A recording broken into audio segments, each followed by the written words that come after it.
Hello and welcome everyone. This is your astrology forecast for full moon lunar eclipse in Libra. We are in eclipse season for quite some time.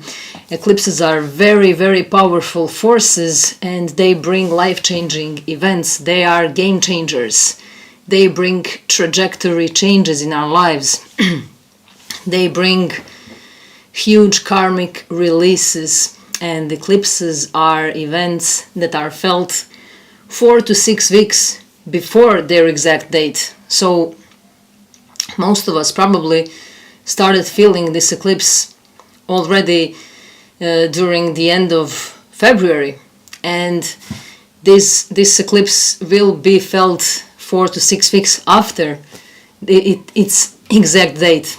And the impact of eclipses is strong and long for another 6 months, and sometimes for some people it can be strong for many years, because eclipses are non-linear events. They are cyclic events, but remember that no cycle is the same. Not one cycle is identical. And each new cycle brings it a little bit opens doors a little bit more. It's like we started opening doors, and each next eclipse we can open those doors a little bit more and we can see the bigger picture, we can get more clarity.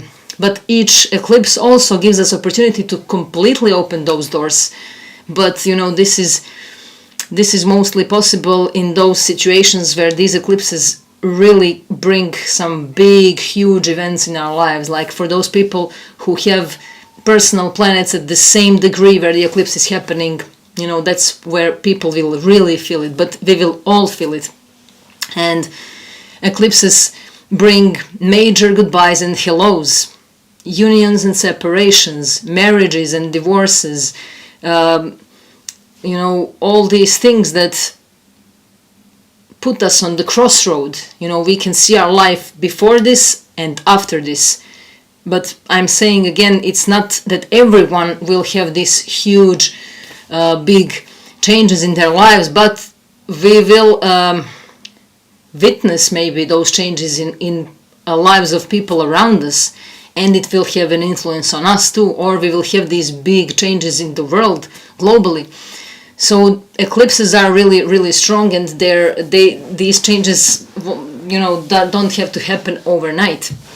These are, you know, there are storylines that are being unfolded through each cycle of eclipses, and this eclipse is happening in the sign of Libra, and it's in the sign of relationships. So this will hugely impact our relationships, especially our one-on-one relationships, and generally our relationships, how we deal with relationships, who we are in our relationships, what we want from our relationships, what are our expectations in relationships. And this has influence on all our relationships, you know, our social, private, personal, intimate, business partnerships, all our relationships, including our love relationships, also our marriages, our commitments, our unions, you know, all things that include two people. And these people can be our counselors, our lawyers, our clients, our doctors, our teachers, you know, whoever we have that one-on-one relationship with. These relationships will be highlighted, but also, of course, our relationship with ourselves, because this is the primary relationship from where all other relationships are manifested, projected, and experienced. And you know, we cannot break relationship with ourselves. You know, we may not love that relationship sometimes, but we cannot escape it. We have to work on it. We have to make peace with it. We have to do something with that relationship. We cannot just say goodbye and leave. That's, you know, the most interesting thing about our relationship with ourselves. That's where we really have to do the work, where we have to pull our sleeves. And the last time this same cycle of eclipses has been active was period between April of 2004 and March 2006, and also period between October 2013 and March 2016. So these periods, we had the same eclipses that were happening in Libra areas, but the one that we had exactly same situation with the North Node and the South Node, the North Node in Aries and the South Node in Libra as we have now, was in period between 2004 and 2006. But even though some lessons that haven't been learned may be repeated now, it doesn't mean that same scenarios will be happening now.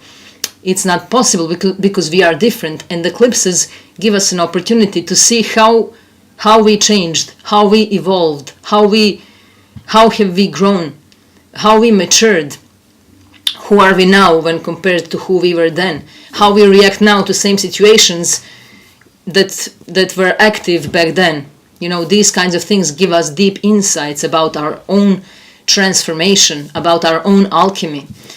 And this eclipse is the South Node eclipse, which means that we have the North Node and the South Node. These are moon's nodes, and they are mythologically known as the head and the tail of the dragon. And the South Node is the tail, so it represents the past, things that we've done many times, things that have maybe served us, but they are no longer of service, things that are outdated, things that don't make sense anymore, things that we may have to say goodbye to, things that we have to detach from, things that have been repeated over and over and over again, and we just have to say, I'm out of it. And that's what South Node eclipse is about. So this will trigger something, some pattern in our relationship, or something in our relationship where we will see that we have done this over and over again, and we are, just making a conscious decision to let it go, to release it. But maybe we won't be able to make this decision because eclipses are karmic, destined, and fated events and situations. They bring those meant to be situations in our life. They bring those situations that are inevitable, that are very necessary, that are for our soul's purpose, for our soul's evolution. And we cannot avoid these things. So whatever happens during eclipses is something that is highly meant to be, that is for our best, for our own growth, even if it doesn't seem so. So eclipses always teach us that nothing is ever truly lost. Something is being eclipsed out and something comes in. So whatever is leaving your life, know that something is definitely coming in. And this eclipse is connected with the eclipse that we are going to experience on the 8th of April. And that one will be total solar eclipse, new moon in Aries on the 8th of April. And the period between two eclipses will be very intense and strong, and will be the polarity between you and me, us and them, you and I, me versus you. Who am I and who are you, and who am I when I'm with you, who am I when I'm without you, who am I with you, and all these possible combinations. So we're going to be able to look closely into those things. And many things may be falling away from us. There is a necessity to step away from something, and we may see like, oh, am I really going to go through this again? Like, oh, I see this, I've seen this before, I know this, and I don't want to experience it anymore. I choose something different. I choose something completely different. I'm going to change this pattern. And this is what eclipses are teaching us. And Libra, this is eclipse that is happening in Libra. Libra is the scales, the judge, in a sense of knowing to discern, between the good and evil, and knowing that nothing is black and white, and knowing to weigh things, knowing to separate things, and knowing the right measure of everything, and knowing the right amount of all ingredients in life, like the painter mixing colors, knowing the right amount of each color and knowing the right measure of everything in the process of creation. And this is about refined perception of laws of proportion and beauty. This is Venus ruled full moon eclipse, because the ruler of this full moon in Libra is, of course, Venus. Beauty, art, love, harmony, values, relationships, sacred geometry, all these things that make us enjoy, that make us feel good. This is about things that make us feel comfortable in life. And it's also about the balance. It's mostly about the balance and, need for balance between opposites. And Libra achieves this through relationships, a pair of scales. And,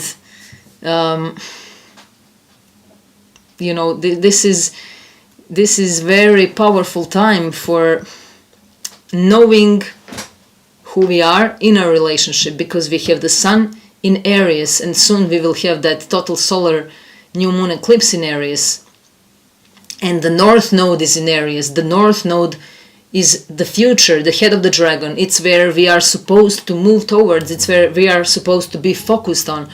It's the place of our highest aspirations. It's the place of our desires. So we should be focused on Aries things, and we should be leaving behind things that are not serving us in relationships, so that we can build something stable and real within ourselves, so that we can be authentic in our relationships, so that we can inspire others in our relationships, so that we can inspire and motivate Aries things in relationships, Libra, so that we can be bold and daring in our relationships, not to fall into those savior complexes, victim mentalities, domination games, manipulations, sacrificing ourselves for the sake of relationship, always trying to be one step ahead of another in a relationship, and all these things. Libra seeks to find justice, fairness, balance, equality, harmony, diplomacy, all these things, and they are very much needed in our relationships. And we have, the sun in Aries is encouraging us to take care of ourselves, of our wants and needs, and to focus on our own path. Somewhere in the middle of Aries and Libra lies the balance that, the Libran part of us so dearly desires. And it's also a very healing time for our relationships, and we can release great amount of karma through these relationships now, through the dynamics of our relationships. And of course, some pain or discomfort can be exposed, and these things will expose our vulnerabilities as well. So this period of time makes us able to express our pain. We can find that we are better able to do that than at any other time now. And those closest to us could help us to activate those blind spots. And it could trigger defensiveness, of course, and anger or hurt feelings. And our woundedness is somehow brought into the open, and it could be both painful and healing at the same time. And we are more aware of how we sacrifice our needs for the sake of being in a relationship. We are going to feel these extremes of where we are either afraid of being in a relationship or afraid of not being in a relationship. These two extremes will also be very strong. And I'm not talking only about love relationships, but being in any kind of close relationships where we get close with someone. So are we dependent or independency areas? We have to build our own independency in relationships and build healthy boundaries in our relationships, definitely. And this is something that will give us a realization where we see that relationships often involve one partner being dominant while the other person loses their identity areas. And somewhere in that dynamic of relationships, one person bends to the other person's will. And this is what we are going to see, maybe not in our own relationships, but maybe in relationships of people who are close to us, seeing how we or others bend to other people's will.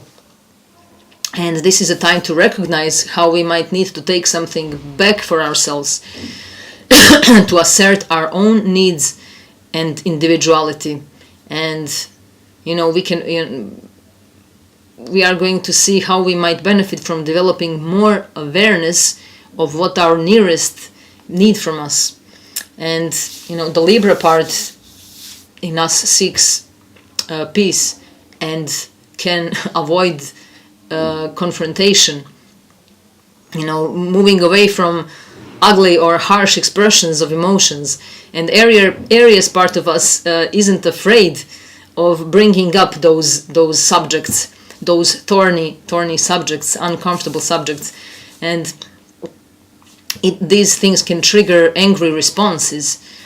But Libra is more adept at the art of diplomacy and reasoning, and the answer is somewhere in the middle. Just as Libra is in the middle and is the symbol of the scales and equality and fairness and justice. So because this is South Node eclipse, and this is something that we need to say goodbye to, we may be saying goodbye to our need to bring justice to something. If we have been stuck in these programs for a very long time, if we have been searching for some kind of earthly justice for a very long time, if we are obsessed with this justice, this could be a time where this culminates, this comes to a head, and it's a time of something is coming to a peak, and it can explode, and we may say like, that's it, I'm out, I've had enough. I cannot handle with this anymore. I don't need this anymore. What is this? Is this bringing me any good? Is this bringing me any value, any constructive thing in my life? And if the answer is no, of course we don't need that anymore. It's not so hard to separate from it. And if we reject what is happening naturally, if we are still holding on to something strongly, then if we are denying that something is wrong there, then the forces will do the job for us. And something will come to an end, whether we like it or not, something that is definitely toxic for us, something that is not good for us. And it's good time for getting things out into the open to be healed, and this energy can help us find the middle ground. We can bury our hand in the sand and pretend it doesn't exist, but it's time to face ourselves and step up. And this is where we are going to feel the greatest resistance, and this is exactly where the growth is. So this full moon can also bring potential sense of upheaval and unrest. But of course it's eclipse, it's dramatic, it's intense energy, and it's full moon eclipse, so it's very strong. We are going to feel this in people around us also. Like, people may not behave as they usually do. We may have trouble with sleeping, we may have trouble doing things physical in our life, because the moon is opposing the sun in Aries. Aries, our body, our head, our physicality, our vitality. And the moon also deals with the body, so we may feel like we are heavy, like we have, hundreds of tons. We may feel very heavy, but this is a time to release, and it's a lot about releasing. Just like the previous lunation of new moon in Pisces, this also has a lot of Pisces energy, this eclipse, because the ruler of this eclipse is Venus, and Venus is in Pisces, and Venus is exalted in Pisces. This is where she feels the best. This is where she can express her love unconditionally, but she is somewhere behind the scenes, and she is in conjunction with Saturn during this time. So there is something, that we have to take responsibility for. Take responsibility for our feelings. Take responsibility for our own self-worth. We cannot blame others if we feel unworthy. We cannot say that others may make us feel unworthy. This is what we do to ourselves. Nobody can make me feel unworthy if I am not feeling unworthy with myself. Nobody can do it. It's our we are giving allowance for that to happen. So it's time for building those healthy boundaries in relationships. Saturn boundaries, Venus relationships, and in Pisces it's about spirituality. It's about meditation. It's about rest and relaxation. It's about retreat. All these things. We may need to go somewhere to take some rest because of all this energy, or we may go with somebody. This is relationship, so we may go with someone for a healing.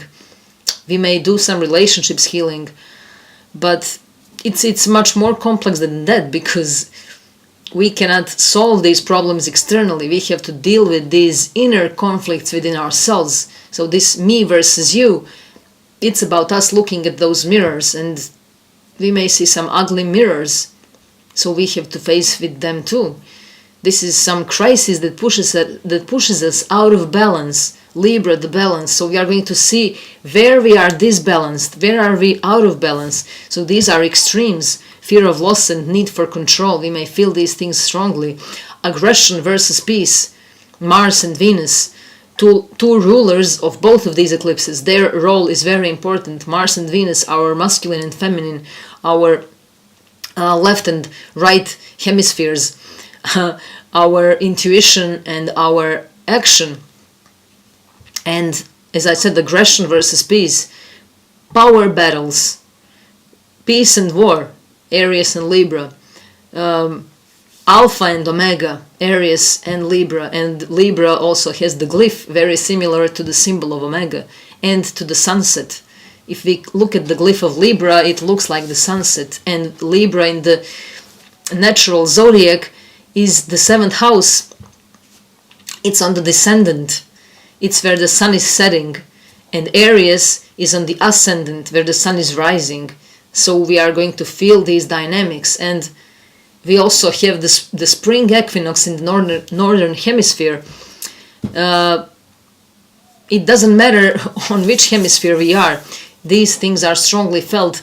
The sun is entering Aries, and it's the time for new beginnings. It's an astrological new year. It's known as Ostara, Eastern, related to East Star, to Ishtar, to Inanna, to all these deities of ancient times that are all different names of Venus, actually. And now I'm again going to read some things from the book. This is not the Age of Aquarius, this is another one. And for everyone who asked in previous live where they can find the book, The Age of Aquarius, this book and this one also, this one is called The Moon and the Sacred Feminine. All these books can be found on Moon Omen's website. So you just go to Moon Omen's website and you'll find it in products, in books. So when we're talking about Venus, I'm going just to read a couple of things now that I've mentioned these old names. of Venus. Let me just find it.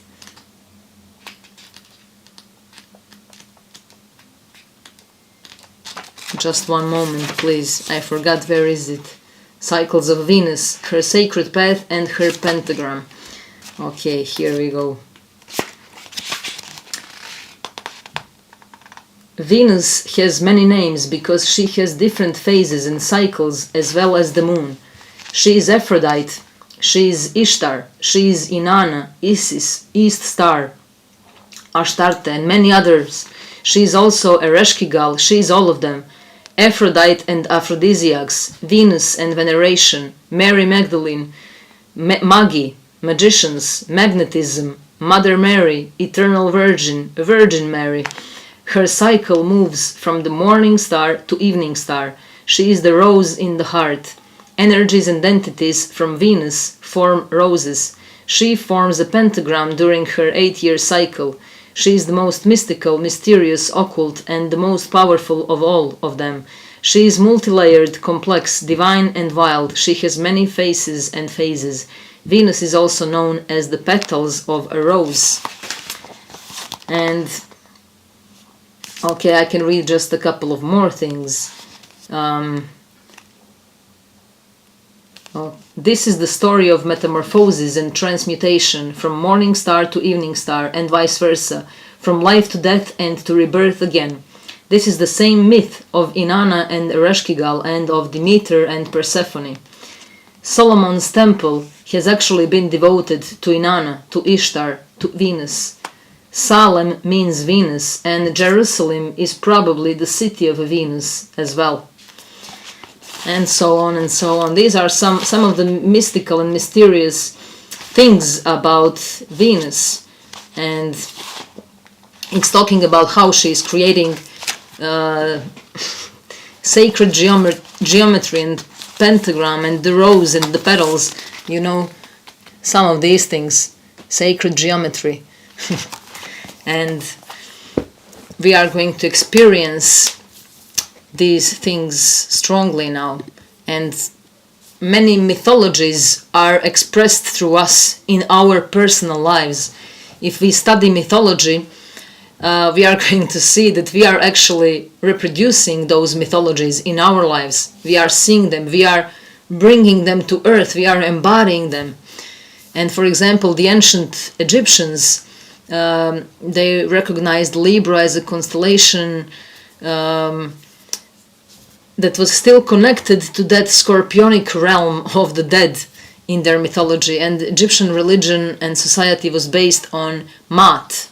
If you haven't heard for Maat, you can do your research. It's known as the cosmic order in Egypt, which had to be balanced against Isfet, known as chaos. So Maat covered all areas from the physical world and politics to personal conduct and ethics, and everybody was expected to live according to the laws of Maat. And after death, Anubis led the soul into the hall of two truths in the underworld to be judged. And do you see the correlation with Libra archetype? So the hall of two truths, two scales, in the underworld to be judged. You know, the justice, the judge, Libra archetypes. And the heart was weighed against the feather of Maat on a pair of scales. So before the weighing of the heart, the soul had to make some confessions about what it hasn't done. There are 42 principles of Maat. You can find them on the internet. It's something like such as, you know, I have not cursed, I have not lied, I have not stolen, I have not closed my ears to the truth, I have not caused disruption of peace, I have not polluted the water. There are some very interesting there. And this has very much to do with this Libra archetype, and we may feel judged. We may feel guilty for something. We may feel like our heart is weighed on that scales, like we are being led into that underworld, into the hall of two truths, where we are being prosecuted, you know. And the moon is completely alone on the other side of the chart. Everything is on one side of the chart, and the moon is alone there in Libra. So it may feel like all eyes are on the moon there, all eyes on you, and you are being judged for something. So we may feel that expression of these mythologies in our personal lives. And this Maat was the goddess and personification of truth and justice. She regulated the stars and the seasons, and she also represented the balance and harmony and morality and law, all these things that Libra archetypes is related to. And the concept of Maat is also very closely related to Taoist principle of Tao, or the way of heaven, and also it's related to Dharma in Buddhism and Hinduism. So the idea of judgment implies the existence of universal principles of right and wrong. And, this is how we can base our judgment. And the scales of Maat represent these principles and the ideal of life as fair and just. So, but this is very superficially seen. Like, if we are good, we are going to be rewarded, and if we are bad, we'll be just removed or punished or something. This is not so simple. Life is not so simple. Life is not so straightforward, as we know. And no matter how hard we try to live up to those ideals of the good and the true and the beautiful and the harmony, we are going to fail somewhere. So nobody's perfect. And Libra is strongly related with Virgo and Scorpio. She is right in the middle between Virgo and Scorpio. And in ancient times, Libra constellation was known as the claws of Scorpio. And so Libra archetype carries something from Virgo and from Scorpio as well. So Virgo, the perfectionism, we have to be perfect, not to be judged, not to be seen as this or that. And then Scorpio, the dark side of it, where we cannot do it all, where we just feel that strong, intense energy of everything, and like everything is temporary in this world and is going to be gone, and I'm going to lose it, so I want to cling on it, I want to hold on to it, so I'm sacrificing myself for the sake of relationship, of not losing it. So we are somewhere in between these needs to be perfect and not to lose anything or anyone. And Libra archetype also, it's about people pleasing, as we know. So we have to be able to stand back and take a rational, balanced perspective in order to resolve these dilemmas and conflicts, And also we have in Babylonian astrology, we have Libra known as Zibanu, and it means the scales. It also means the scales or the balance of heaven. But they also called Libra the claws of Scorpio, and the scales belonged to the sun god known as Utu or Shamash, and Utu ruled over justice and truth and was associated with law and order. So, as the sun, he represented the power of light to reveal the truth by shining into the darkness. And this is something that we are going through right now. We are asked to walk through that darkness to shine our light there. And Libra is also very complex. Every sign is complex. There is no archetype that is simple, and especially, of course, this is not only about Libra, but Libra is eclipse is happening, so this theme is very strong. But we have Aries on the other side. We have Pisces, the ruler of this energy in Pisces, and this full moon is making a supportive trine aspect with Pluto in Aquarius. So we have support from Pluto, we have support to be transformed, support to go into that underworld and to be judged by our own conscience. We are never judged by anybody else, we are only judged by our own conscience. And these are centripetal and centrifugal forces, and they are known as, the forces of good and evil. spirit and matter, life and death, and also, we have the creator and the destroyer, the God and the devil, Adam and Eve. All these things, they are two powers through which this eternal conflict keep the universe of spirit and matter in harmony, actually. So this conflict actually keeps the universe in harmony, and we are learning how to balance these oppositions within. It's about balancing the opposites without denying the importance of validity of either side. And sometimes this balance leads us to balance, because when we are disbalanced, we know what we have to work on, we know what needs to be corrected and fixed, and extremes leads us to balance as well. What disbalances us, it course corrects us. So this balance is not so bad. So we may see where are we being disbalanced, so that we can create that balance again. And we are, feeling like we are on the pendulum of these extremes, swinging on the pendulum of life between, faith and mistrust, swinging between life and death. But, this is balance between the day and night, balance between the light and dark.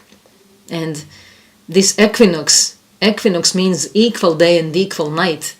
So we are reminded how to bring that equality within us, to have equal amount of masculine and feminine, equal amount of light and dark, and to have it in balance, in alignment, in peace. It's important that these daytime and nighttime cycles are balanced. It's important, just as we don't put excessive amount of light into the nighttime environment. When it's night, when we are going to sleep, we turn off the light. We won't sleep with lights on. So this is what we are learning now, how to wisely use these natural laws, and how to use the amount of light and dark within us in a constructive way. We can always, create that still water. It always comes back to that state of being. If you have been watching the water, water can be reshaped in all kinds of ways. It can go wild, but eventually it always comes back to that state of being calm. And no matter how many waves and crashes of waves the water goes through, it changes and modifies, but it's still water after all. And it always comes back into that state, and so are we. So eclipses have the power to put us back on the track if we have taken some wrong turns, if we have gone far away somewhere where we shouldn't be. So this eclipse will put us back on the track. And we may say like, no, but I want to go this way, but something knows better than we do. So this is about our projections onto others, our decision to blame others instead of seeing our own projections, our decision to praise others and to give away our power to those we praise. Admire failing to realize that those are also our own projections, and we shouldn't avoid criticism. This is something that is really big thing to become aware of. We are all very sensitive to criticism, but we should see criticism alone, without the criticizer, and see what that triggers in us, and we may see that some small things can have very big shadows, as I spoke about somewhere in some of our videos. Small things can really have big shadows, and we may see if we are able to detach the critic from the criticizer and see why it affects us the way it affects us. We may see that those are actually some small things that have grown big, and they have grown big because we didn't deal with them. So we are this is about understanding that, the more we try to be, the more an individual tries to be more to others, the less the individual is to himself. How can I say this more precisely? I don't know, but the more we try and the more effort we put to be there for another person, the more we lose our own authenticity and ourselves. This doesn't mean that we are not there for others, but it means that we know the right measure, that we know when to stop. But sometimes we go over the limits and we give ourselves, too much, and we give too much, and of course this leads to hurt and betrayal. That's the law of this balance, because we have created this balance. But it's not our fault. It's something that is shown to us, that we can work on, that we can rebalance ourselves. So it's all about, bringing that balance into our life. And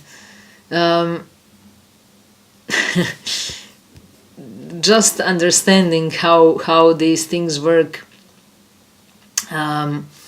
is really powerful if we are open-minded to deal with those things. And we may have to deal with some suppressed anger. We have that Sun in Aries, and Chiron, the wounded healer, is in Aries as well. Mercury is in Aries, and Mercury is soon to go retrograde. So we are going to question ourselves a lot, and this eclipse is triggering all of that and putting it in the spotlight. So it's about expressing and suppressing. It's about the outward and inward. It's about the day and night. It's about the sunrise and sunset. It's about, becoming, seeing how we are becoming martyrs in families and with friends, within social circles too, or how others are becoming martyrs. There is a lot of pressure between altruism and spiritualism. Are we altruistic or spiritualistic? Do we have wrong, completely twisted perception of what altruism is? Do we have a need to be good just in order to be loved and liked? These are some complexities. We have a need to be so good, to tolerate so much, so that we don't lose others. And we also have another extreme of this, of course. We have those different behaviors completely opposite from this one, where people are continuously rejecting people from themselves, where they are rude, where they don't take into consideration anything about the other person. Or both of these extremes are rooted in our traumas. Understanding these dynamics in relationships is very powerful, because we learn ourselves through others.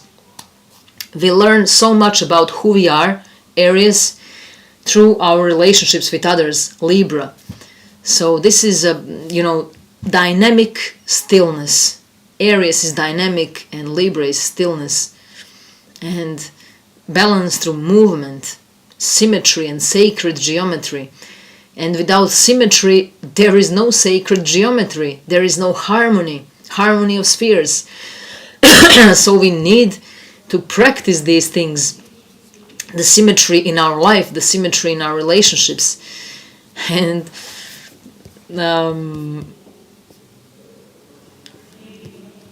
we are going to be faced with indecisiveness too, because Libra, the scales, should I do this or should I do that? So we may be very indecisive, and this is very unpredictable energy because it's eclipse, and it can be very sudden and out of blue. But we have also support because we have Venus, the ruler of this eclipse, in a supportive sextile with Jupiter and Uranus in Taurus, and Venus also rules Taurus. So we have a very good synergy between Venus, Jupiter and Uranus and the signs of Pisces and Taurus, where we can embody our feelings, where we can feel safe suddenly, out of nowhere. We can grow through these things, through our relationships, and we can feel abundance in our bodies thanks to these processes that we are experiencing now. So we have some willingness to compromise. But if we have done some overcompensation, because Libra can compensate a lot, and if we have done it many times, if there was overcompensation and too many compromises, it's time to step away from it. You know, it's time to cut those cords, because the South Node, it says it's the past.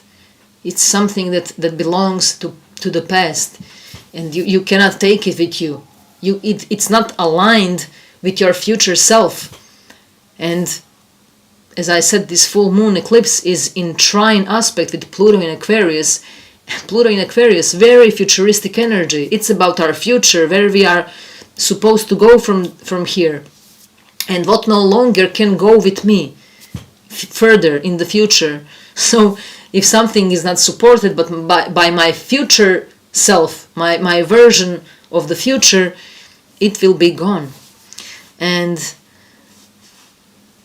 you know, this willingness to compromise can be our willingness to compromise with others, or our willingness to compromise with ourselves, or both. But we are going to see, depending on each person's situation. And of course, you can check where Libra placement is in your chart, especially where 5 degrees and near 5 degrees are. If there are any personal planets near 5 degrees of Libra or Aries, this is going to be very strong.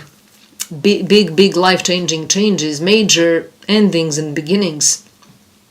Something that is deeply transformative, because we have Pluto here. But Pluto is in trine. It's not square, it's trine. So it gives us support. It supports that transformation. It's transformation that is wanted and needed, and that won't be so hard for us. And you know, we know that to be accepted is profoundly healing. When we are accepted somewhere, it's very healing. But why don't we then do that with ourselves? You know, we don't accept our situations in life, we don't accept our choices and decisions if they don't turn out to be as we wanted them to be. You know, if we could live in a way that we accept every situation that is happening to us in every moment, like I'm accepting this, I'm accepting this, I'm accepting this, this would bring enormous healing. But remember, acceptance doesn't mean that we are not doing anything, that we are just accepting and doing nothing. No, it means, okay, I'm accepting this situation and I'm going to do the best to make something constructive out of it, to make it work, not just, you know, passively accepting things. And of course, this requires deep trust within ourselves. But this is what we are building now. This is what is asked of us to do. And this is something that is really teaching us that we are actually victims of our own conflicted mind. You know, I am not victim of my family, of my ancestors, of my environment, of my education, of my teachers, of whoever, my friends, my partners. I am not victim in any way. I'm not even victim of myself. But if we can transition from that place where we are feeling victimized by society, and if we transition into realizing that we are victims of our own conflicted mind, that's a very big step towards liberation from all these narratives and programs that we keep carrying with ourselves. And it's about accepting our inner journey. Venus is in Pisces, Saturn is in Pisces, our inner journey. We have to accept it. And this is the time of strong integration of masculine and feminine energy. So we are going to see where have we made ourselves small because of others. You know, this gets us out of compromise, out of comparing, out of feeling stuck. And there is also a risk, but we are ready to go for it. It's a risky energy. And you know, Aries is ourself, and Libra is side of ourself that we see as others. And something here is reminding us that we are not alone. You know, we are partnering up either with somebody or with our spirit, partnering up with our intuition, and something is putting us into that balance. We can overcome our insecurities, definitely. We are going to see how we partner with energies. What kind of partner are we to ourselves? Am I a partner to myself that I would love to be? We can work on these things to become ideal partners to ourselves. You know, we have to do these things to feel very safe, to build some safety net. You know, it's very, very good energy to connect with the energy of the moon and Venus and Pisces. You know, Venus is goddess of peace and serenity. It's about balance and state of equilibrium.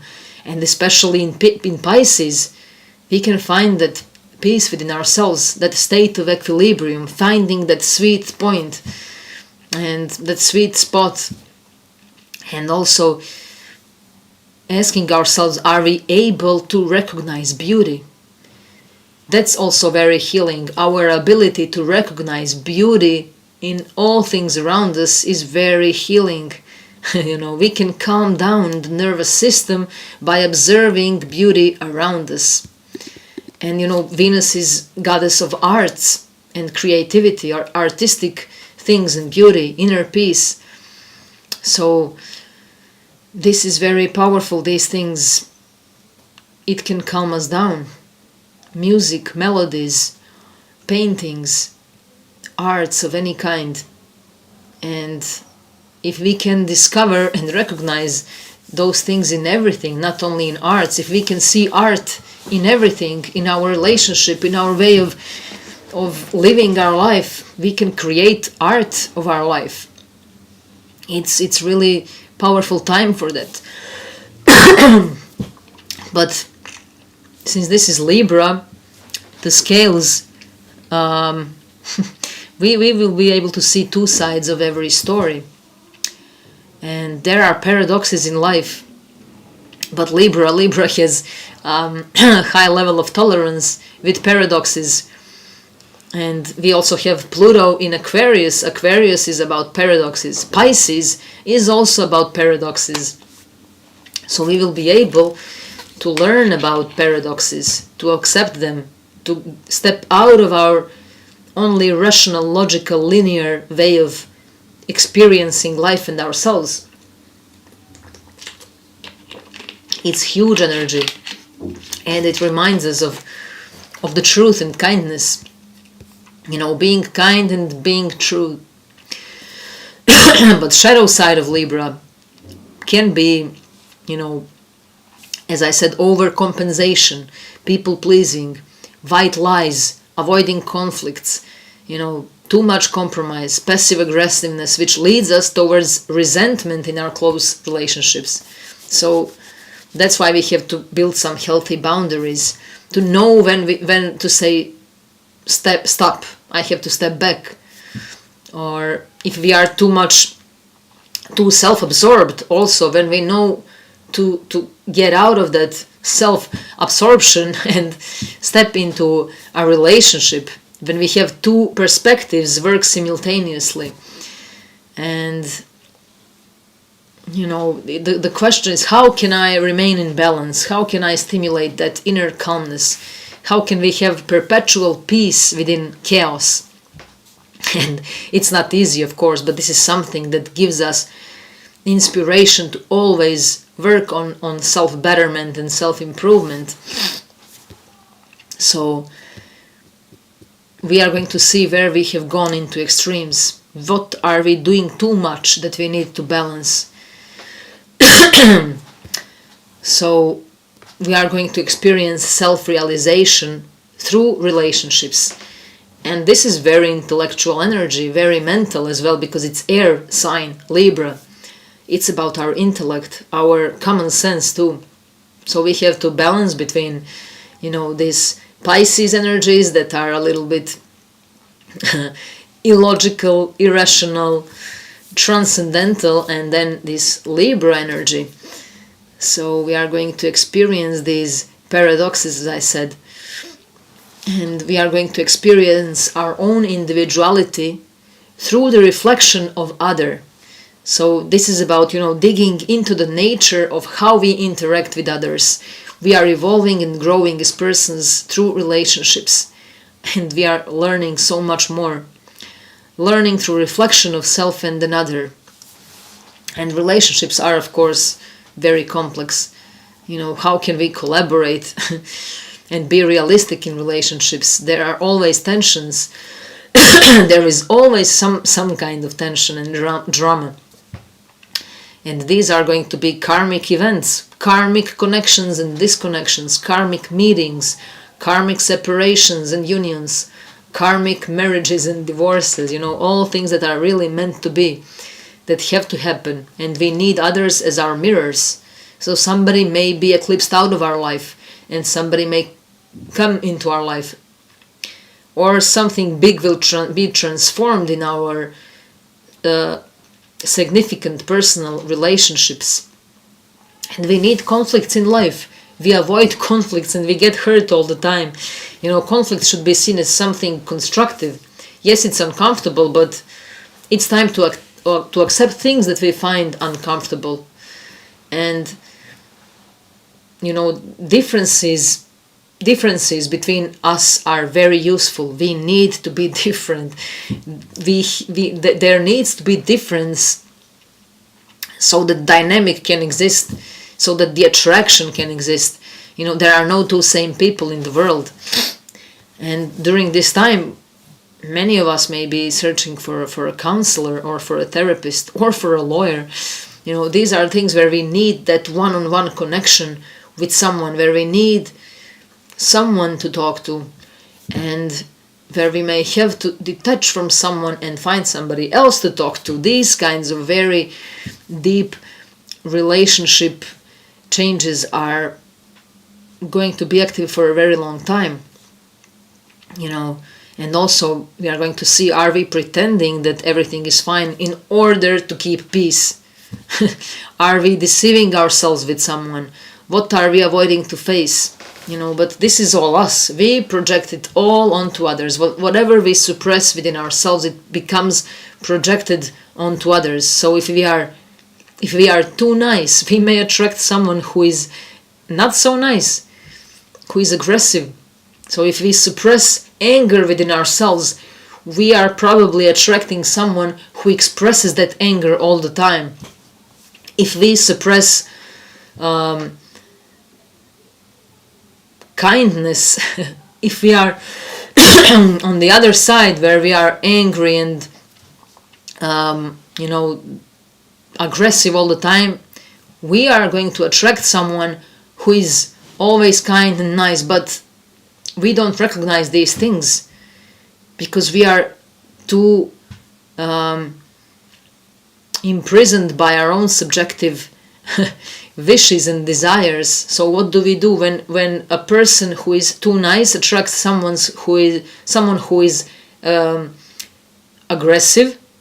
They get into that game where they become trapped into that relationship, and they are feeding off each other. They don't become aware of their programs. So the person who is too nice thinks that she did something wrong, or why is this happening to me? Why am I always attracting this person? Why is this happening to me? How can I get out of it? And stuff like that. And this person doesn't resolve that within himself or herself, but thinks that the problem is in another person.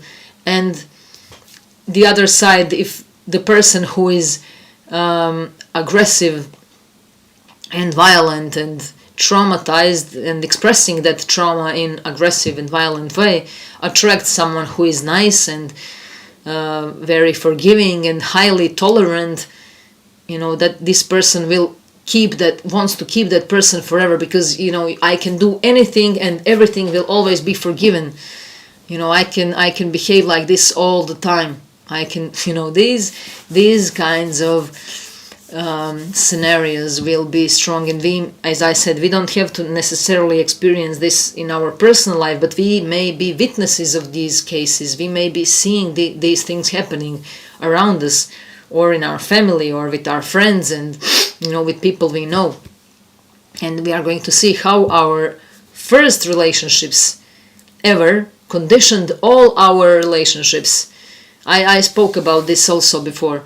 What are our first one-on-one relationships? What is our first relationship with someone? It's our relationship with our mother and father, with somebody who raised us, with our brother and sister. We are looking at these things as our limitations. We are all unique. We do not need to be understood by everyone. This is also something to be aware of. And codependency, independence, interdependence, these things will be strong. And how do we bring balance between us? The union of I into we becomes the gateway into the collective awareness. And in Libra, person becomes aware of the other for the first time. We have the first 6 signs: personal development, from Aries to Virgo, personal development. Then we have Libra, so we are becoming aware of the other, and this is where the dynamism becomes strong. And as I said, me versus you, this crisis that pushes us out of balance so that we can rebalance ourselves. And too much of Aries can be selfish and aggressive and violent, but too much of Libra can be people-pleasing, harmony at all costs, strong effort to keep things nice. And, we can do some pretty crazy things in the name of peace. And we know this, we've seen this in the world and in our relationships and in relationships of people around us. We are confronting shadows, definitely, in others and within ourselves. And, we are seeing ourselves mirrored by our closest ones. And we can discover many, many things now through our relationships. Big epiphanies in relationships and through relationships is happening now. And balance is very much needed. Let's remember this balance. When we feel we are going into some extreme, let's step back. When we feel we are becoming too aggressive, let's lower it. When we feel we are becoming too nice, too forgiving, too tolerant, let's again remember, come back into that stillness. Remember that still water. We can observe the level of the sea and see how it always comes back to that peaceful state of being, and we can apply this into our own lives within ourselves. And there is one quote, of course, again Rumi, my favorite, and it says, "Your hand opens and closes, opens and closes. If it were always a fist or always stretched open, you would be paralyzed. Your deepest presence is in every small contracting and expanding, the two as beautifully balanced and coordinated as birds' wings." And with this I would end this forecast, and I wish you a very happy full moon lunar eclipse, a happy journey into discovery of the self through relationships. And we are going to experience a lot in this period between 2 eclipses. The next one is on the 8th of April, and let's do some magic with ourselves. Let's create this power within ourselves. Let's be balanced. Remember the scales and the laws. I love you, and see you in 2 weeks. Bye bye.